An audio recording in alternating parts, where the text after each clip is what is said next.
আলহামদুলিল্লাহ, মহান রব্বুল আলামিনের দরবারে অসংখ্য অগণিত শুকরিয়া যে মহান রব্বুল আলামিন আমাদেরকে অত্যন্ত ভালোবেসে মহব্বত করে আল্লাহ রব্বুল আলামিনের মহান হুকুম পবিত্র জুমার দিনের 2 রাকাত ফরজ নামাজ আদায় করার উদ্দেশ্যে আল্লাহ তাআলার ঘরে আসার বসার তৌফিক দান করেছেন। যে মহান রব্বুল আলামিন আমাদেরকে সকলের আগে মসজিদে আসার তৌফিক দান করেছেন, সে মহান রব্বুল আলামিনের দরবারে অন্তরের অন্তঃস্থল থেকে কালিমাতুশ শুকর আদায় করে সকলে বলি আলহামদুলিল্লাহ। লক্ষ কোটি দুরুদ ও সালাম আকায়ে নামদার তাজদারে মদিনা নবী মুহাম্মদুর রাসূলুল্লাহ সাল্লাল্লাহু আলাইহি ওয়াসাল্লামের উপর এবং সাহাবায়ে কেরামের উপর। খুতবার মধ্যে যে আয়াতে কারিমা তেলাওয়াত করেছি এবং রসুলের অসংখ্য হাদিস থেকে 2টি হাদিসের টুকরা তেলাওয়াত করেছি, আল্লাহ তাআলা তৌফিক দান করলে এগুলোকে সামনে নিয়ে আলোচনা করার চেষ্টা করব। আমা তৌফিকি ইল্লা বিল্লাহ। আল্লাহ রব্বুল আলামিন আমাদের সকলকে ইখলাসের সাথে বলার এবং শোনার, আমলের নিয়তে বলার এবং শোনার তৌফিক দান করুন, সকলে বলি আমিন। আমি বেশি কথা না বাড়িয়ে যে আয়াতে কারিমা তেলাওয়াত করেছি সূরাতুন নিসা,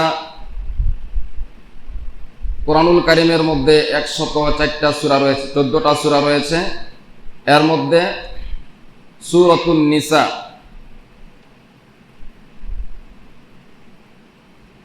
একটি সূরা।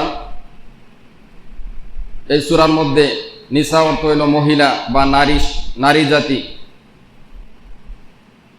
সূরাতুন নিসার প্রথম আয়াত আল্লাহ রাব্বুল আলামিন বলেন, ইয়া আইয়ুহান নাসু তাকু রাব্বাকুমুল্লাযী খালাকাকুম মিন নাফসিন ওয়াহিদাহ ওয়া খালাকা মিনহা যাওজাহা ওয়া বাসসা মিনহুমা রিজালান কাসীরান ওয়া নিসাআ। আল্লাহ রাব্বুল আলামিন বলেন, ইয়া আইয়ুহান নাসু তাকু রাব্বাকুম, হে মানুষ সকল, তোমরা ইত্তাকু রাব্বাকুম, তোমরা তোমাদের রবকে ভয় করো, যিনি তোমাদেরকে খলাকাকুম মিন নাফসিন ওয়াহিদা, এক ব্যক্তি থেকে তোমাদেরকে সৃষ্টি করেছেন, অর্থাৎ হযরত আদম আলাইহিস সালাতু ওয়াস সালাম থেকে তোমাদেরকে সৃষ্টি করা হয়েছে। ওয়া খালাকা মিনহা যাওজাহা, এবং তার আদম আলাইহিস সালাতু ওয়াস সালাম ওনার বাম পাজর থেকে মা হাওয়া আলাইহিস সালাতু ওয়াস সালামকে সৃষ্টি করেছেন। এরপর আল্লাহ রাব্বুল আলামিন আদম এবং হাওয়া থেকে আল্লাহ তাআলা অসংখ্য অগণিত কোটি কোটি মানুষকে আল্লাহ তাআলা সৃষ্টি করেছেন। ওয়ানিসাআ ওয়াত্তাকুল্লাহাল্লাযী তাসাআলুনা বিহি ওয়াল আরহাম, অর্থাৎ তোমরা আল্লাহ তাআলাকে ভয় করো এবং রক্তের সম্পর্ক, আত্মীয়তার সম্পর্ক তোমরা বজিয়ে রাখো। তাহলে এই আয়াতে আল্লাহ তাআলা বলেছেন যে তোমরা আল্লাহ তাআলাকে ভয় করো, যিনি তোমাদেরকে একজন ব্যক্তি থেকে অর্থাৎ আদম আলাইহিস সালাতু ওয়াস সালাম থেকে তোমাদেরকে সৃষ্টি করেছেন। আদম এবং হাওয়া আলাইহিস সালাতু ওয়াস সালাম, এই দুইজনের মাধ্যমে আল্লাহ তাআলা গোটা জগতে যত মানুষ আমরা দেখি, ইনসান দেখি, সকলে আমরা আদম আলাইহিস সালাতু ওয়াস সালাম এবং মা হাওয়া আলাইহিস সালাতু ওয়াস সালামের সন্তান। আমরা কিয়ামত পর্যন্ত যত মানুষ আসবে সকলে বনি আদমের সন্তান। অন্য জায়গায় আল্লাহ তাআলা বলেন, ইয়া আইয়ুহান নাসু ইন্না খালাকনাকুম মিন যাকারি ওয়া উনসা। ইয়া আইয়ুহান নাস, হে মানুষ, ইন্না খালাকনাকুম, নিশ্চয় আমি তোমাদেরকে সৃষ্টি করিয়েছি, বানিয়েছি, মিন যাকারি ওয়া উনসা, পুরুষ মহিলা, ওয়াজআলনাকুম শুউবা, যাতে তোমাদের মধ্যে পরস্পরের মধ্যে আত্মীয়তার সম্পর্ক বজায় রাখো। বিবাহের মাধ্যমে অপরিচিত একজন মেয়ের সাথে, যার সাথে কখনো দেখা হয় নাই, আত্মীয়তার সম্পর্ক হয়ে যায়। অন্য জায়গায় আল্লাহ রাব্বুল আলামিন বলেন, ওয়ালিল্লাহি মুলকুস সামাওয়াতি ওয়াল আরদ, আসমান এবং জমিনের রাজত্ব আল্লাহ রাব্বুল আলামিনের। ইয়াখলুকু মা ইয়াশা, তিনি সৃষ্টি করেন। ইয়াহাবু লিমান ইয়াশাউ ইনাসা ওয়া ইয়াহাবু লিমান ইয়াশাউ যুকুর। তিনি যাকে ইচ্ছা যাকে চান তাকে আল্লাহ তাআলা বলেন যে আমি যাকে চাই তাকে সন্তান দান করি। ইয়াহাবু লিমান ইয়াশাউ ইনাসা ওয়া ইয়াহাবু লিমান ইয়াশাউ যুকুর।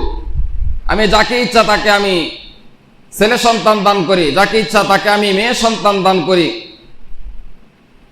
কাউকে আমি ছেলেও দেই না মেয়েও দেই না, বন্দা রাখি। সন্তান দেওয়ার মালিককে আল্লাহ রাব্বুল আলামিন। ইয়াখলুকু মা ইয়াশা ইয়াহাবু লিমান ইয়াশাউ ইনাসা ওয়া ইয়াহাবু লিমান ইয়াশাউ যুকুর। আল্লাহ তাআলা কাউকে সন্তান দান করেন, কাউকে ছেলে দান করেন, কাউকে মেয়ে দান করেন, আবার কাউকে ছেলেও দেন না মেয়েও দেন না, বন্দা রাখেন। এই সব কিছুর মালিক আল্লাহ রাব্বুল আলামিন। অথচ আমাদের সমাজে কন্যা সন্তান জন্মগ্রহণ করা জাহিলিয়াতের জামানায় এটাকে নিজেদের জন্য অপমানজনক মনে করত। কোরআনুল কারীমের সূরাতুন নাহলের মধ্যে আল্লাহ তাআলা বলেন, ওয়া ইযা বুশিরা আহাদুহুম বিল উনসা যাল্লা ওয়াজহুহু মুসওয়াদ্দান ওয়া হুয়া কাযীম। আল্লাহ রাব্বুল আলামিন বলেন, জাহিলিয়াতের জামানায় যখন কন্যা সন্তানের সুসংবাদ দেওয়া হতো, আল্লাহ তাআলা বলেছেন সুসংবাদ, বুশিরা আহাদুহুম বিল উনসা, যখন তাদেরকে কন্যা সন্তানের মেয়ে সন্তানের জন্মের সুসংবাদ দেওয়া হতো, বুশিরা আহাদুহুম বিল উনসা যাল্লা ওয়াজহুহু মুসওয়াদ্দান ওয়া হুয়া কাযীম, তখন তারা লজ্জায় তাদের চেহারা গরমাক্ত হয়ে যেত।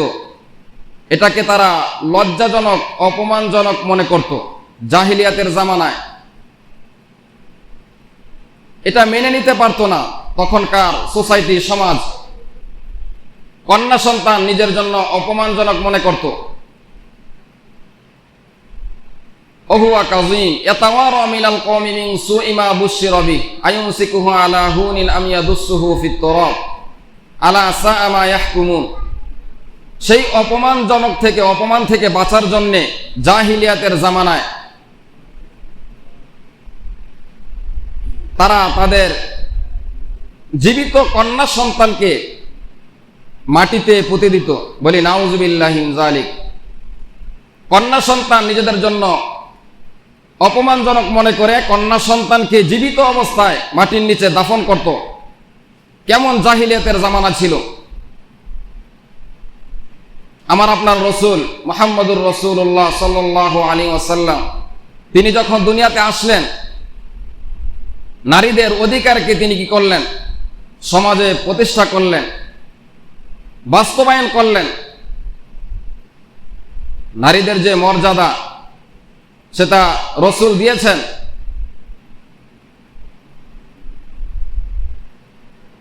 নবীজি হাদিসের মধ্যে বলেছেন, আল জান্নাতু তাহতা আকদামিল উম্মাহাত, যে নারীরা হলেন, মা হলো সন্তানের জন্য বেহেশত, মায়ের পায়ের নিচে সন্তানের জান্নাত।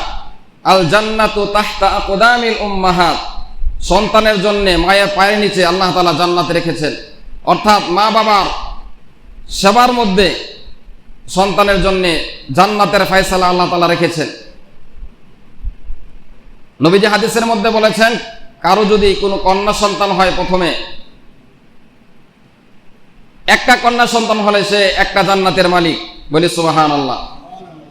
সাহাবী জিজ্ঞেস করলেন, ইয়া রাসূলুল্লাহ, যদি দুইজন কন্যা সন্তানের মালিক হই তাহলে কি আমি দুইটা জান্নাতের মালিক হব? নবীজি বলে, হ্যাঁ, তুমি দুইটা জান্নাতের মালিক। এরপরে জিজ্ঞেস করলেন, যদি তিনটা সন্তানের কন্যা সন্তানের বাবা হয় তাহলে আমার কি তিনটা জান্নাতের মালিক হব? নবীজি বললেন, হ্যাঁ, তুমি তিনটা কন্যা সন্তানের বাবা হওয়ার কারণে আল্লাহ তাআলা তোমাকে তিনটা জান্নাত দান করবেন। বলি সুবহানাল্লাহ। কেউ যদি তার কন্যা সন্তানকে প্রাপ্তবয়স্ক পর্যন্ত লালন পালন করে, দ্বীনি শিক্ষায় শিক্ষিত করে, ভালো একজন পাত্রের কাছে বিবাহ দেয়, ভালো স্বামীর কাছে, দিনদার স্বামীর কাছে বিবাহ দেয়, নবীজি বলেন আল্লাহ তাআলা তার জন্য জান্নাতের ফয়সালা রাখছেন। বলি সুবহানাল্লাহ। তাহলে কন্যা সন্তান পিতামাতার জন্য সুসংবাদ, দুঃসংবাদ নয়। কারো যদি প্রথমে কন্যা সন্তান হয় এটা সৌভাগ্যের আলামত, অথচ আমাদের সমাজে এবং জাহিলিয়াতের জামানায় এটাকে নিকৃষ্ট মনে করা হতো, অপমানজনক মনে করা হতো। তো নারীদের আসল মর্যাদা আমার আপনার রসুল সমাজে প্রতিষ্ঠা করেছেন। এক সময় জাহিলিয়াতের জামানায় নারীদের যখন হায়েজ নেফাজ হতো, তাদেরকে স্বামী আলাদা রাখতো, দূরে রাখতো, সমাজ থেকে আলাদা রাখতো। অথচ হায়েজ নেফাজ অবস্থায় স্বামী স্ত্রী যে আচরণ, মেলামেশা করা যাবে না, বাকি একসাথে ঘুমানো যাবে, থাকা যাবে, খাওয়া যাবে, সবকিছু করা যাবে। তো জাহিলিয়াতের জামানায় নারীদের প্রতি এরকম বিদ্বেষ ছিল। তো আমার আপনার রসুল নারীদের মর্যাদাকে অক্ষুণ্ণ রেখেছেন, সমাজে প্রতিষ্ঠা করেছেন।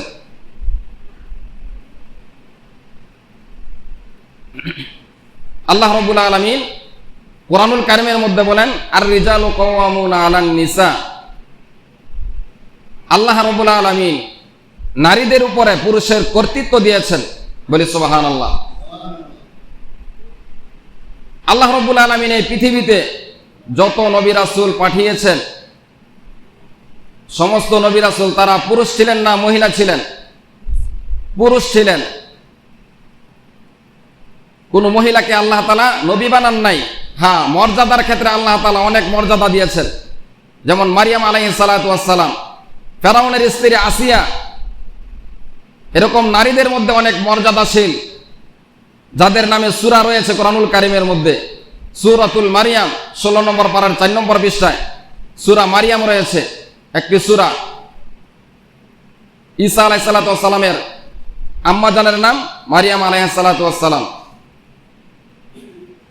এবং কোরআনুল কারীমের মধ্যে রিজাল নামে কোনো সূরা লেখেন নাই, অর্থাৎ পুরুষের নামে আলাদা কোনো সূরা নাই। অথচ মহিলাদের নামে একটা সূরা রয়েছে, সূরাতুন নিসা, যে সূরা থেকে আপনাদের সামনে সূরাতুন নিসার প্রথম যে আয়াত তেলাওয়াত করলাম। আল্লাহ তাআলা এই নারীদের মর্যাদা দিয়েছেন বিধায় আল্লাহ তাআলা কোরআনুল কারীমের মধ্যে মুস্তাকিল ভাবে আলাদাভাবে একটা সূরা মহিলাদের নামে আল্লাহ তাআলা অবতীর্ণ করেছেন, সূরাতুন নিসা। এই সূরার মধ্যে নারীদের মর্যাদা, নারীদের কি হক রয়েছে, অধিকার রয়েছে,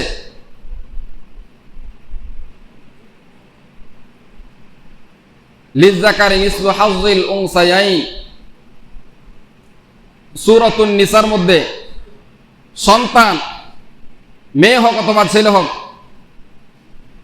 পিতামাতা ইন্তেকালের পরে বাবার পৈতৃক সম্পত্তি কতটুকু পাবে, এই সব কিছু কোরআনুল কারীমের মধ্যে বর্ণনা করা হয়েছে।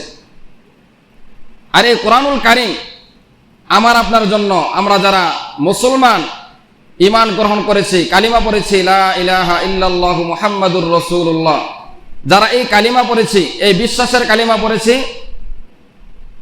আমাদেরকে আল্লাহ তাআলা একটা সংবিধান দিয়েছেন যে আমরা আমাদের জীবনের শুরু থেকে মৃত্যু পর্যন্ত, জীবনের প্রতিটা ক্ষেত্রে, প্রতিটা ধাপে, সামাজিক জীবনে, রাষ্ট্রীয় জীবনে, আন্তর্জাতিক জীবনে, পারিবারিক জীবনে, জীবনের প্রত্যেকটা ক্ষেত্রে, কর্মজীবনে, সব ক্ষেত্রে যাতে আমরা আল্লাহ তাআলার বিধান অনুযায়ী নিজেদের জীবন পরিচালনা করি, সেজন্য আল্লাহ তাআলা আমাদেরকে জীবন বিধান কোরআনুল কারীম আমাদেরকে দান করেছেন। এটা হলো আমাদের জীবন বিধান। যেই কালিমা পরে আমরা ঈমান গ্রহণ করেছি, আরেকটা কালিমা আমানতু বিল্লাহি ওয়া মালাইকাতিহি ওয়া কুতুবিহি ওয়া রুসুলিহি ওয়াল ইয়াউমিল আখিরি ওয়াল কদরি খায়রিহি ওয়া শাররিহি মিনাল্লাহি তাআলা ওয়াল বাসি বাদাল মাউত। বিস্তারিত বলার সুযোগ নাই, সংক্ষেপে বলতেছি। ঈমানে মুফাসসাল, যেই 7টা বিষয়ের উপর বিশ্বাস রাখার কারণে আমরা ঈমানদার মুসলমান, এই 7টা বিষয়ের মধ্যে যদি একটা বিষয়কে আমরা এক সামান্য পরিমাণে যদি আমরা অস্বীকার করি, তাহলে আমাদের ঈমান থাকবে না। অজু ভাঙ্গার কারণ রয়েছে, আমরা জানি। রোজা ভাঙ্গার কারণ আছে, নামাজ ভঙ্গেরও কারণ রয়েছে। ঠিক তদ্রূপ ভাবে আমি আর আপনি যে ঈমান গ্রহণ করেছি, কালিমা পড়েছি, সেই ঈমান ভঙ্গেরও কারণ আছে।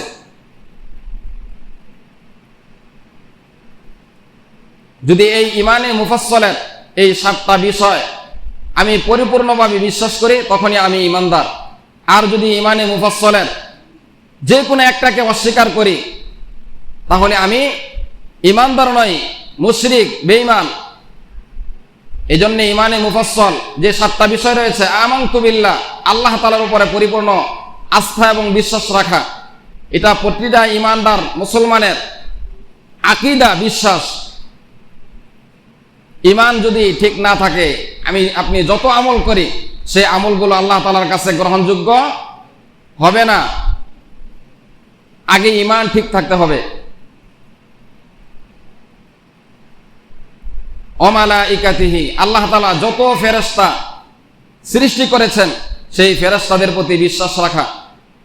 ফেরেশতা যে আল্লাহ তাআলার একটা মাখলুক রয়েছেন, এবং ফেরেশতাদের মধ্যে জিবরাইল আলাইহিস সালাতু ওয়াস সালাম, ইসরাফিল আলাইহিস সালাতু ওয়াস সালাম, মিকাইল আলাইহিস সালাতু ওয়াস সালাম, আজরাইল আলাইহিস সালাতু ওয়াস সালাম, 4 জন মর্যাদাশীল ফেরেশতা, প্রসিদ্ধ ফেরেশতা, এবং তাদের অধীনে কোটি কোটি ফেরেশতা।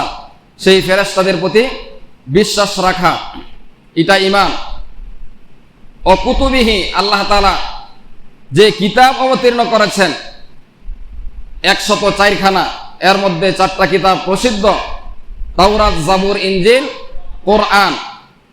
এই কিতাবগুলোর উপরে বিশ্বাস রাখা। ও রুসুলিহি, এবং আল্লাহ রাব্বুল আলামিন এই পৃথিবীতে লক্ষাধিক নবী রাসূল পাঠিয়েছেন, সেই নবীদের উপরও বিশ্বাস রাখা।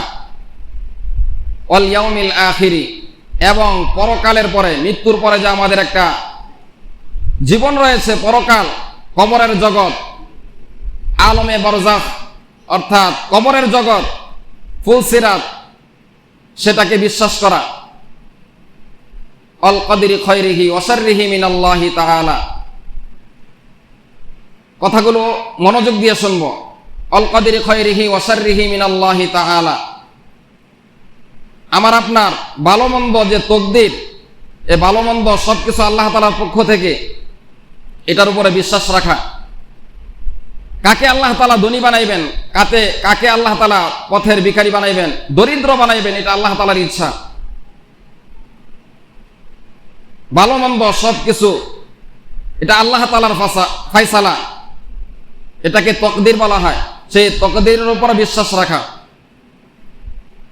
আল বাসি বাদাল মাউত, এবং মৃত্যুর পরে আবার আমাদেরকে আল্লাহ রাব্বুল আলামিন পুনরায় জীবিত করবেন, সেটার উপর বিশ্বাস রাখা। এই 7টা বিষয়কে ইমানে মুফাসসল বলা হয়।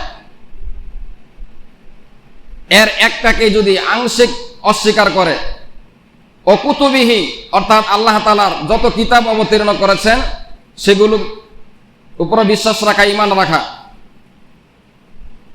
এবং আমার আপনার রাসূল মুহাম্মদুর রাসূলুল্লাহ সাল্লাল্লাহু আলাইহি ওয়াসাল্লামের উপর যে 30 পারা কোরআনুল কারীম অবতীর্ণ করেছেন, সেই কোরআনুল কারীমের সূরা ফাতিহা থেকে নিয়ে শুরু করে সূরা নাস পর্যন্ত, মিনাল জিন্নাতি ওয়ান নাস, এই পুরা কোরআনুল কারীমের পুরাটাকে বিশ্বাস করা।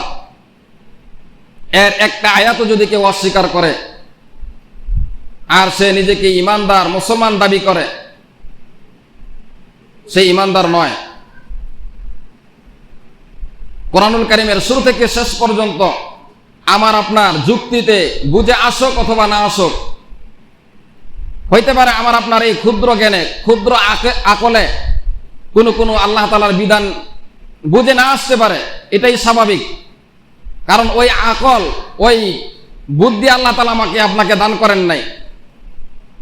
আল্লাহ তাআলার সকল বিধান যুক্তির আলোকে বুঝার ক্ষমতা আল্লাহ তাআলা সবাইকে দেন নাই।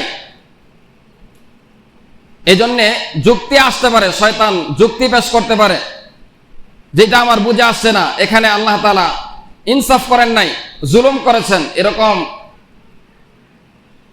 অন্তরে আসতে পারে ওয়াসওয়াসা, বোকা। যখনই অন্তরে কোনো আল্লাহ তাআলার বিধানের ব্যাপারে ওয়াসওয়াসা আসে, বোকা আসে, বুঝতে হবে যে এটা শয়তান আমাকে বোকা দিতেছে। কারণ সর্বপ্রথম যুক্তি আল্লাহ তাআলার কাছে পেশ করেছিলেন, আমরা সকলেই জানি, ইবলিস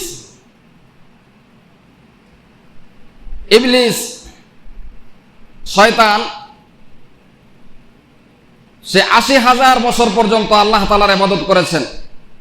কত বছর? ৮০,০০০ বছর পর্যন্ত আল্লাহ তাআলার গোলামি করেছেন, ইবাদত করেছেন। পৃথিবীর এমন কোনো জায়গা নাই যেখানে তার সেজদা পড়ে নাই, সব জায়গায় সে সেজদা করেছে। ৮০,০০০ বছর পর্যন্ত ইবাদত করার পরেও যখন আল্লাহ তাআলা আদেশ করলেন, হে আমার ফেরেশতা, তুমি কি করো? আদমকে সেজদা করো, বনি আদমকে সেজদা করো। তো সে কি করলো? অস্বীকার করলো। সে ফেরেশতাদের সর্দার ছিল, মুআল্লিমুল মালাইকা ছিল, সকল ফেরেশতাদের সর্দার ছিল। তো সে যুক্তি পেশ করলো যে আমি আগুনের তৈরি, আমাকে আগুন দিয়ে সৃষ্টি করা হয়েছে, আর বনি আদমকে মাটি দ্বারা সৃষ্টি করা হয়েছে। সে মাটির সৃষ্টি, তাকে আমি সেজদা করব, আমার যুক্তিতে ধরে না, আমি সেজদা করব না।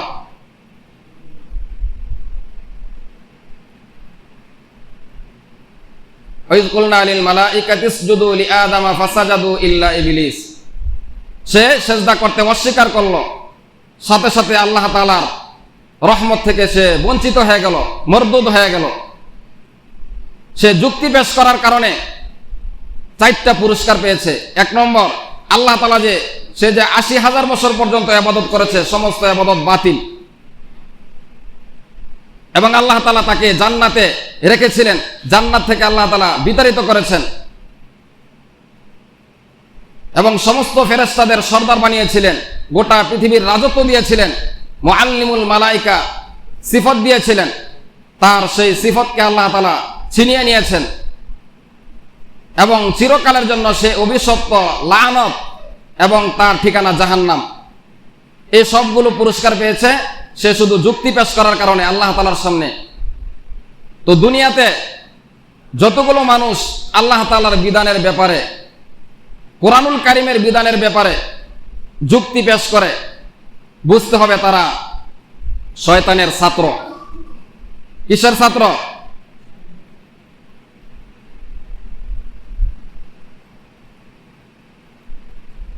যারা তর্ক পেশ করে, যুক্তি পেশ করে আল্লাহ তাআলার বিধানের কাছে, মুআল্লিমুল মালাইকা হওয়া সত্ত্বেও সে যেরকম আল্লাহ তাআলার অভিশপ্ত হয়েছে, যারা যুক্তি পেশ করবে তার যে অবস্থা হয়েছে, বনি আদমের সে একই অবস্থা হবে। সেও আল্লাহ তাআলার রহমত থেকে বঞ্চিত হবে, চিরদিনের জন্য তার ঠিকানা হবে জাহান্নাম।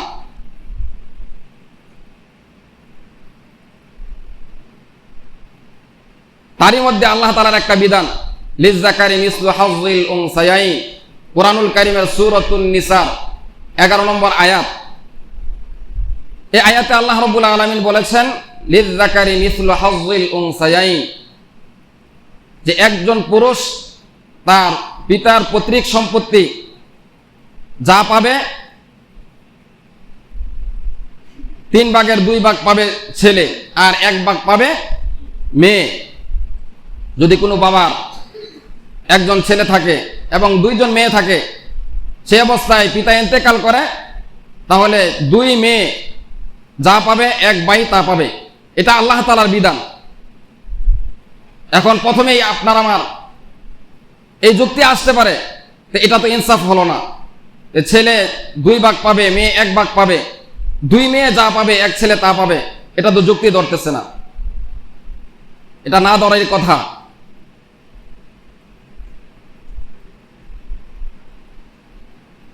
একজন পিতা তার সন্তানকে লালন পালনের দায়িত্ব ছেলের ক্ষেত্রে সাবালক হওয়ার আগ পর্যন্ত, যখন সাবালক হয়ে যাবে, বালক হয়ে যাবে, তারপর থেকে পিতার সন্তানের প্রতি কোনো দায়িত্ব থাকবে না। বালেগ হওয়ার পরেও যদি পিতা সন্তানকে, ছেলেকে লালন পালন করে, এটা ছেলের উপরে অনুগ্রহ হবে পিতার। কিন্তু একজন মেয়ের ক্ষেত্রে সে প্রাপ্তবয়স্ক হওয়ার পরেও যতদিন পর্যন্ত বিবাহ না দিবে ততদিন পর্যন্ত দায়িত্ব পিতার উপরে। কার উপরে? মেয়ের পুরা দায়িত্ব পিতার উপরে, যতদিন পর্যন্ত বিবাহ না হবে।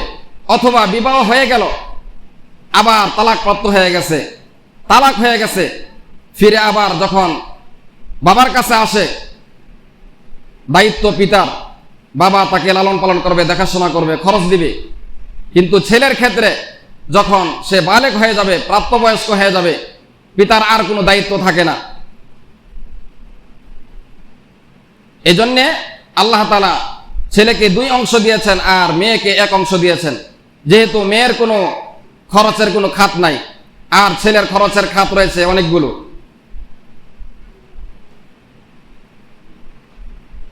ছেলেদের খরচের খাত হলো, যখন একজন ছেলে প্রাপ্তবয়স্ক হয়ে যাবে এরপর থেকে সন্তানের উপরে পিতার কোনো দায়িত্ব নাই, সে তার ভরণ পোষণ সে নিজে জোগাড় করবে। এরপর যখন সে বিবাহ শাদী করবে তখন স্ত্রীর খরচ সে সন্তান দিবে। আবার যখন তার সন্তান হবে সন্তানের লালন পালনের দায়িত্ব তার উপরে। কিন্তু একজন মেয়ের ক্ষেত্রে বিবাহ দেওয়ার আগ পর্যন্ত পিতার দায়িত্ব, বিবাহ দেওয়ার পরে মেয়ের দেখাশোনার দায়িত্ব, স্ত্রীর দেখাশোনার দায়িত্ব স্বামীর উপরে। আবার যখন সে বয়স্ক হয়ে যাবে তখন তাকে লালন পালনের দায়িত্ব সন্তানের উপরে। অর্থাৎ কোনো মেয়ের তার কোনো খরচের কোনো খাত নাই। প্রাপ্তবয়স্ক হওয়ার আগ পর্যন্ত পিতামাতার উপরে দায়িত্ব, আবার যখন বিবাহ হয়ে যাবে স্বামীর উপরে দায়িত্ব, আবার যখন মা হয়ে যাবে, বৃদ্ধ হয়ে যাবে তখন সন্তানের উপরে মায়ের দেখাশোনার দায়িত্ব। সেই হিসাবে একজন মেয়ের কোনো খরচের খাত নাই। সে যত সম্পদের মালিক হোক, মোহরের মালিক হোক, অথবা পিতার থেকে যে সম্পত্তি পেয়েছে সেগুলো খরচ করার দায়িত্ব তার নাই, স্বামীর উপরে। এই জন্য আল্লাহ তাআলা ছেলেকে 2 অংশ দিয়েছেন, মেয়েকে 1 অংশ দিয়েছেন। যেহেতু ছেলের পুরুষের খরচের খাত রয়েছে একাধিক আর মেয়েদের কোনো খরচের কোনো খাত নাই। পিতার কাছে থাকা অবস্থায় পিতা দেখাশোনা করবে, বিবাহ দেওয়ার পরে স্বামী দেখাশোনা করবে, বয়স্ক হয়ে গেলে সন্তান দেখাশোনা করবে। এখন বলবেন যদি সন্তান না থাকে, পিতা না থাকে, কে করবে? হ্যাঁ, পর্যায়ক্রমে বাবা দেখবে, দাদা দেখবে, আত্মীয় স্বজন দেখবে, সর্বশেষ কেউ নাই তার, তো রাষ্ট্র তাকে দেখাশোনা করবে, তার খরচ বহন করবে। তারপরেও কোনো মেয়ের উপরে দায়িত্ব নাই। তো সেই হিসাবে আল্লাহ রাব্বুল আলামিন বিধান করেছেন লিযযাকারি মিসলু হাযযিল উনসায়াইন। আল্লাহ তাআলা বলেন এটা আমার বিধান যে একজন ছেলে পৈতৃক সম্পত্তি যা পাবে 2 জন মেয়ে তা পাবে। অর্থাৎ 3 ভাগের 2 ভাগ পাবে ছেলে আর 3 ভাগের 1 ভাগ পাবে মেয়ে। তো এই বিধানটার ক্ষেত্রে সর্বপ্রথম বাংলাদেশে যে যুক্তি পেশ করেছিল তসলিমা নাসরিন, নাস্তিক, সে বলেছিল এই বিধান মানি না, কারণ মেয়ের খাওয়ার জন্য মুখ দিয়েছে, পরিধানের জন্য তার শরীর রয়েছে, থাকার জন্য বাসস্থানের দরকার, তাহলে আল্লাহ তাআলা এখানে জুলুম করেছে যে ছেলেকে 2 অংশ দিয়েছে, মেয়েকে 1 অংশ দিয়েছে, এই বিধান মানি না। তখন সারা বাংলাদেশের মানুষ যখন, মুসলমান যখন তার বিরুদ্ধে দাঁড়াইল, স্লোগান তুলল এবং তার বিরুদ্ধে যখন আন্দোলন করল, সে রাতের বেলা বোরকা পরে পালিয়ে যেতে সুইডেনে পালিয়ে গেল, পালিয়ে যেতে বাধ্য।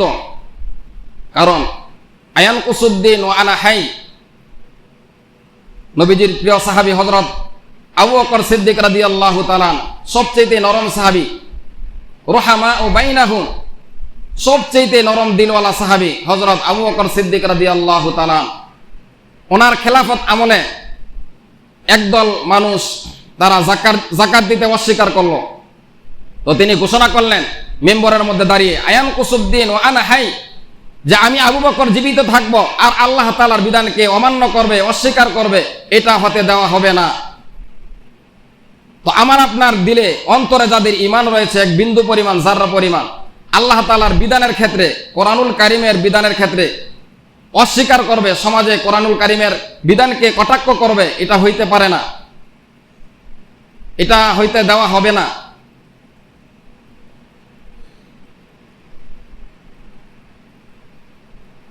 আমরা সকলেই জানি বর্তমান সময় যে অন্তর্বর্তীকালীন সরকার, ডক্টর মোহাম্মদ ইউনূস সাহেব, উনি যতগুলো কমিশন গঠন করেছেন, প্রায় 11টা কমিশন গঠন করেছেন। এর মধ্যে একটা কমিশন নারী কমিশন সংস্কার।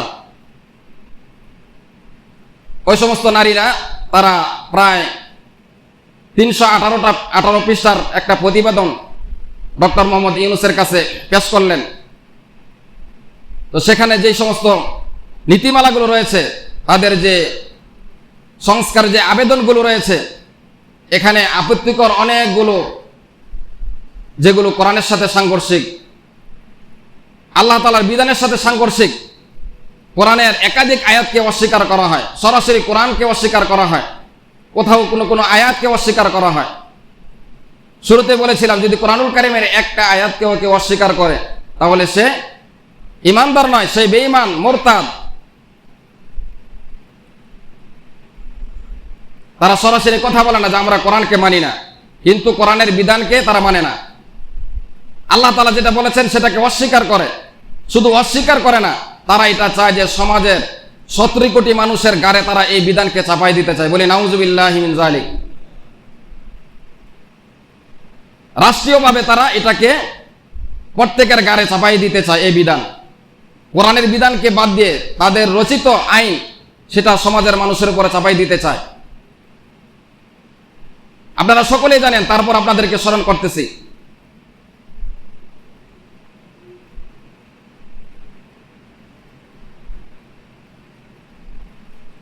আল্লাহ তাআলার প্রতিটা বিধান যথাযথভাবে পালন করতে হবে, তখনই ঈমানদার হওয়া যাবে। পৃথিবীর এমন কোনো ধর্ম নাই যে ধর্মে ব্যভিচারীকে প্রশ্রয় দেয় অথবা ব্যভিচারীকে পছন্দ করে, সবাই এটাকে ঘৃণা করে। তো আমাদের সমাজে, আমাদের দেশে যারা ব্যভিচার, যারা দেহ ব্যবসা করে টাকা উপার্জন করে, তারা আসলে ইচ্ছায় যায় নাই, স্বেচ্ছায় যায় নাই, বাধ্য হয়ে তারা সে রাস্তায় গিয়েছে। তো যারা যৌনকর্মী তাদেরকে রাষ্ট্রীয়ভাবে শ্রমিকের মর্যাদা দেওয়ার জন্য বলা হয়েছে। বলি নাউজুবিল্লাহি মিন যালিক। কত বড় জঘন্য কথা বলেন! যারা এই পেশায় গিয়েছে তারা তো বাধ্য হয়ে যায় নাই, তারা বাধ্য হয়ে গিয়েছে, তারা স্বেচ্ছায় কেউ এই রাস্তায় যায় নাই। এবং এই পেশাটাকে পৃথিবীর সমস্ত ধর্ম এটাকে ঘৃণার চোখে দেখে। নারীদের মর্যাদা, গোটা পৃথিবীর চেয়ে বেশি মর্যাদা একজন নারীর মর্যাদা আল্লাহ তাআলার কাছে। গোটা পৃথিবী যদি এক পাল্লায় রাখা হয় আর একজন নারীর সতীত্ব মর্যাদা যদি অপর পাল্লায় রাখা হয়, তাহলে একজন নারীর মর্যাদা, সতীত্বই মর্যাদায় আল্লাহ তাআলার কাছে বেশি। বলি সুবহানাল্লাহ। এত মর্যাদা আল্লাহ তাআলা দান করেছেন।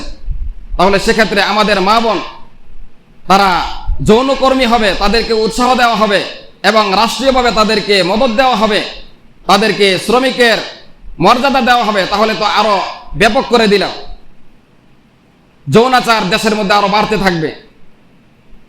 বরঞ্চ এটাকে কিভাবে তাদেরকে তাদের কর্মস্থলের ব্যবস্থা করা যায়, বাসস্থানের ব্যবস্থা করা যায়, তাদেরকে সেখান থেকে ফিরিয়ে আনা যায়, সে ফিকির না করে তাদেরকে যৌনকর্মী হিসাবে সেখানে রেখে তাদের শ্রমিকের মর্যাদা দেওয়ার জন্য তারা সরকারের কাছে আবেদন করেছে। তো যে সমস্ত মহিলারা অন্তর্বর্তীকালীন সরকারের কাছে এই সমস্ত প্রতিবেদন পেশ করেছে, তারা আসলে ওই যে ইবলিস যুক্তি পেশ করেছিল, সমস্ত যুক্তিবাদীদের একজন হেডমাস্টার হইল ইবলিস, শয়তান। সেই শয়তানের ছাত্র হলো, যত পৃথিবীতে শয়তানের ছাত্র ছাত্রী রয়েছে তাদের মধ্যে একজন ছাত্রী হলো তসলিমা নাসরিন। সেই তসলিমা নাসরিন যখন মুসলমানদের আন্দোলনের চাপে পড়ে সে দেশ ছেড়ে সুইডেনে পালাইলো, কিন্তু সে কতগুলো নাস্তিকের বাচ্চা, কতগুলো তার ডিম এই বাংলার জমিনে রেখে গেছে। সেই ডিমগুলো থেকে ফুটে তারা আজকে যে নারী কমিশন, তাদের মধ্যে সেই সমস্ত নারীগুলো যাদের বিবেকও বাজে না যে যৌনকর্মী করা, খারাপ কাজ করার মাধ্যমে জীবিকা উপার্জন করা, এটা কত বড় নিকৃষ্ট কাজ, এটা তো মসজিদে বলা যায় না এমন কাজ। এটাকে সমাজের মধ্যে স্বীকৃতি দেওয়ার জন্য, শ্রমিকের স্বীকৃতি দেওয়ার জন্য বলা হইতেছে। আর আমরা যদি মুসলমান ঘুমিয়ে থাকি আর এই আইনকে আমাদের গাড়ে চাপিয়ে দেওয়া হয়, মুসলমানের গাড়ে চাপিয়ে দেওয়া হয়, আমি আর আপনি তখন যতই চিল্লাই কোনো লাভ হবে না। সময় থাকতে এখন প্রতিবাদ করতে হবে, বলতে হবে, এখন স্লোগান তুলতে হবে। আমি আর আপনি যদি শুধু মনে করি যে 5 ওয়াক্ত নামাজ আদায় করলাম বাস আমি জান্নাত পেয়ে যাব, না। আমি আর আপনি জীবিত থাকা অবস্থায় আল্লাহ তাআলার বিধানের উপরে কলম ধরবে, আল্লাহ তাআলার একাধিক কোরআনুল কারীমের আয়াতকে অস্বীকার করবে, সমাজে তাদের মানুষের রচিত আইনকে বাস্তবায়ন করবে, আর আমি আর আপনি ঘুমিয়ে থাকবো, চুপ থাকবো, এটা ইমানদারের কাজ হইতে পারে না। যেহেতু নবীজির সবচেয়ে নরম সাহাবী হযরত আবু বকর সিদ্দিক রাদিয়াল্লাহু তাআলা তিনি বলেছিলেন, যাকাতকে অস্বীকার নয়, যদি একটা প্রাণীর গলার মধ্যে যে রশি আছে, কুরবানির গরুর গলার মধ্যে যে রশি আছে, এটাকেও যদি কেউ অস্বীকার করে দিতে, যাকাত দিতে, আয়ান কুসুদ্দিন ওয়ানা হাই, যে আমি আবু বকর জীবিত থাকবো আর আল্লাহ তাআলার বিধানকে উপেক্ষা করা হবে, বিধানকে অস্বীকার করা হবে, এটা মেনে নেওয়া হবে না।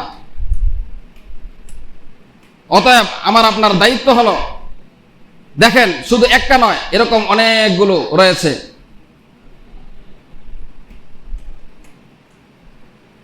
স্বামী স্ত্রীর যে ভালোবাসা মহব্বত, যদি স্বামী তার স্ত্রীকে জোর জবরদস্তি করে, জোর করে তার সাথে যৌন চাহিদা পূরণ করতে যায়, এটাকে তারা বলছে যে কি করা, নারী দর্শনের মামলা দেওয়া হবে, নাউযুবিল্লাহি মিন যালিক।